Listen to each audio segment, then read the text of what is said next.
আমার নবী বিশ্ব নবী এই ধরনের মজলিসের মধ্যে বসে যখন কোরআনের তাফসীর করতেছিলেন, এমন সময় নবী আমার ডাককে বলছেন, ও আমার সাহাবীরা রে, তোমরা কি জানো আমি নবীজির দাম কত? সাহাবীরা বলছেন, আল্লাহ এবং আল্লাহ রাসূল ভালো জানে।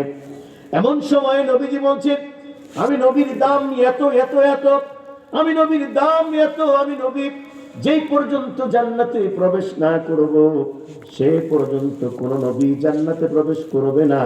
আমি নবী যেই পর্যন্ত হাউজে কাউসারের পানি পান না করব সে পর্যন্ত কোন নবী হাউজে কাউসারের পানি পান করতে পারবে না। আমি নবী দুনিয়াতে আসছি সবার পরে, জান্নাতে যাব সবার আগে। যেরকম সুবহানাল্লাহ।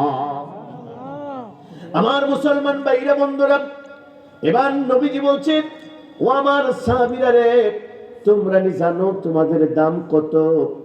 এবার সাহাবীরা বলছেন, হুজুর আমাদের আবার দাম কি?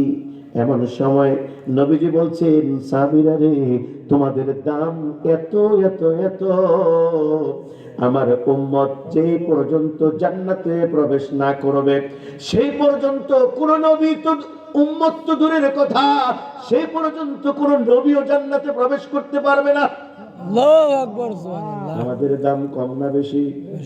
জোরে কোন। আমরা যেই পর্যন্ত জান্নাতে প্রবেশ না করব সেই পর্যন্ত কোন নবী তো দূরের কথা, কোন নবীর উম্মত জান্নাতে যেতে পারবে না। কোন নবীর উম্মত তো দূরের কথা, কোন নবীও জান্নাতে প্রবেশ করতে পারবে না।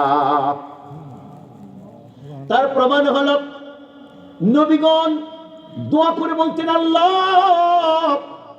যদি নবী না বানাইয়া, রাসূল না বানাইয়া আখিরি জামানার নবীর উম্মত বানাইতে তাহলে কত না ভালো হইতো। নবীরা যখন দোয়া করতেন, আল্লাহ পাক একজন নবীর দোয়া কবুল করেছেন, ওই নবী আবার দুনিয়াতে আগমন করবেন। সুবহানাল্লাহ।